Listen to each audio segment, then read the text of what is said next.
In this video, I'll give you 10 beginner terrarium tips that will help you make long-lasting, healthy terrariums. Make sure you stick around to the end as you're not going to want to miss any of these tips. The first tip is to pick a suitable container to build your terrarium in. These 3 containers would all make great terrariums, but some would be harder to make and more difficult to maintain than others. This one here, for example, has a really narrow opening which makes getting materials inside to make the terrarium extremely difficult. It's not impossible, and long tweezers like these do make the job much easier.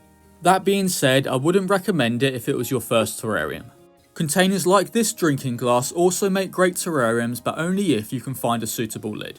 Without a lid, the moss and plants inside a terrarium would dry up and die in no time. These clear acrylic discs make perfect lids for terrariums like these ones. So if you plan on using something like a drinking glass, just make sure you can get hold of a lid. For a beginner terrarium, I'd say the perfect container is a clip lid jar like this one. The opening is big enough so you can easily get your hands in to create the terrarium, and also it comes with a lid so you haven't got to buy one separate. Now let's move on to tip number 2, which is to use a drainage layer. Also known as a false bottom, a drainage layer is a layer of rocks, stones or gravel that sits at the base of a terrarium. The reason this layer is so important is that it provides a place for excess water to sit. Without a drainage layer, the water would sit in the substrate and cause it to stagnate, which is certainly not healthy for the terrarium. With a bit of experience, you can get away with not using a drainage layer in smaller terrariums. This is because it's very easy to control and regulate the amount of water in the substrate. This gets harder to do in larger terrariums, so I'd always suggest putting one in place if you're ever unsure. Now here's some examples of what you can use for the drainage layer. Fine aquarium gravel works great, and you can choose from a variety of colours. This is pea gravel, which is a very affordable option that you can get from most garden centres and building stores. My favourite material to use for drainage is Leca. It's extremely lightweight and porous, making it perfect for drainage. If you're on a budget, you can even use small rocks and stones that you've found outside. Just make sure you give them a good clean beforehand and try not to use any that are too large. Tip number 3 is a really important one. Make sure you use a quality terrarium substrate. It's the lifeline of your terrarium's health, so it's important that you get it right. I'll show you how to make this substrate mix, which I've quite literally used to make thousands of terrariums. I'm starting off with 2 parts of sphagnum moss followed by 1 part cocoa fibre. Next is 1/4 part orchid bark, 1/4 part charcoal and 1/4 part worm castings. These components come together to create the perfect terrarium substrate. It holds moisture, provides nutrients for the plants, is well draining and is resistant to compression. These are key characteristics of a quality terrarium substrate. I use this mix for small terrariums like this one all the way up to giant ecosystems like this tree frog vivarium. If you can't make this mix, don't worry, as most ready-made terrarium substrates also work well. You should be able to find some ready-made substrate in reptile and gardening shops, but you can also get it online. Tip number 4 is to use Hardscape in your terrariums. Although it's purely aesthetic, in my opinion it still plays a key role in creating a natural looking ecosystem. Let's look at this terrarium for example. I've used a piece of geostone to create a cliff face with some small twigs planted into the moss to look like trees that have dropped all their leaves. It's a simple design, but I really love the detail that it brings to the terrarium. When it comes to Hardscape, you've got tons and tons of options to choose from, but here are some of my favourites. This is geostone, which has some really nice detailed texture. This is dragonstone, and it's a very popular Hardscape choice for terrariums. Lava rock is also a great option, and you can get it in red and black. Maple leaf rock is great for small terrariums as it has some really nice detail in each piece. The last rock I've got here is some cereal stone, which once again has some really nice detail.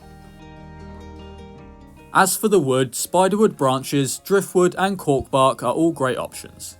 You can get Hardscape from aquarium and reptile shops, and even online from places like Amazon. That being said, if you're on a budget, you don't even have to buy any at all. You can go outside and find rocks and wood to use in your terrariums. Just make sure you source it responsibly and give it a good clean before placing it inside. Shameless plug, tip number 5 is to check out my terrarium making ebook. It's packed full of useful information that's perfect for beginners or someone that just wants to upgrade their skills. It will certainly help you avoid some of the unfortunate mistakes that all beginners go through and give you a big head start into the world of terrarium making. There'll be a link in the description and pinned comment so you can check it out. Now let's move on to the next tip, which is to use suitable plants. Unfortunately, not all plants do well in terrariums due to the high humidity inside. These 3 plants here are Photonia. It's one of the most popular terrarium plants due to its vibrant colours and the fact that it's super easy to grow. Another great option is oak leaf creeping fig. This is a small leafed climbing plant that adds some really nice detail to the terrarium.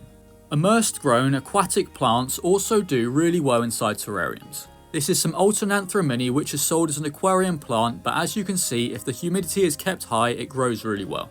I've found that using a variety of plants that have different leaf shape, size and texture will always help create a more natural looking ecosystem. Tip number 7 is to trim the moss and plants when required.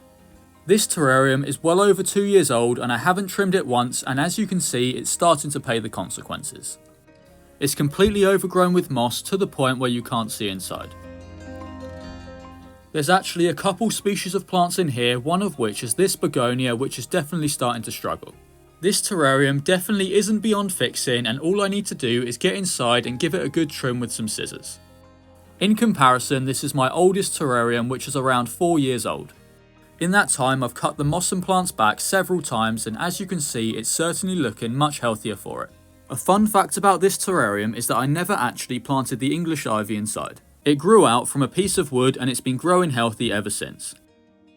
This next tip is an important one, especially in older terrariums. As the ecosystem grows and gets older, things like algae and dead plant matter will build up on the inside of the glass. If this builds up too much, it will block valuable light from the moss and plants inside. All that needs to be done is to use a wet piece of paper towel to wipe the inside of the glass clean. Trust me, the moss and plants will certainly be grateful for it. This here is an extreme case of what can happen if the glass is not cleaned. There's so much build up on the inside of the glass that you can't even see inside, and there's certainly not much light getting through. It's also not really too nice to look at, as it simply looks like a jar of dirt. Tip number 9 is about lighting. When it comes to lighting, my biggest piece of advice is to not keep any terrarium in direct sunlight. This here is a perfect example of what will happen if you do. This was kept in direct sunlight, and the intensified light and heat through the glass has cooked this terrarium alive. Instead, find a bright spot in indirect sunlight to place your terrariums. I've got lots of terrariums that sit in indirect sunlight and they really are doing great. Alternatively, what I like to use for most of my setups is LED lights. In my opinion, it really helps create a nice showpiece that you haven't got to worry about getting too much or too little light. If you've got a lot of setups like me, aquarium lights are also a great option, as you can fit multiple setups underneath. This one is also dimmable and comes with a timer, which is really handy. I know I've said this a few times, but this tip is a really important one. Although this terrarium looks healthy, something certainly needs to be done or it's not going to last too much longer. When looking at the substrate, you can see that it's almost completely dried out. There's a common misconception that if you make a terrarium in a completely airtight jar like this one, you would never have to water it. Unfortunately, that's not the case, as the moss and plants inside use up a lot of the water as they grow. There's a few different ways to tell if your terrarium needs some water. The first thing to look at is the substrate. If it looks dry like this one, then give it some water. Another good indicator is the moss. If it feels dry and crispy, then it's probably a bit thirsty. If there's not enough water in the setup, you would also see that some of the leaves of the plants will start to go yellow.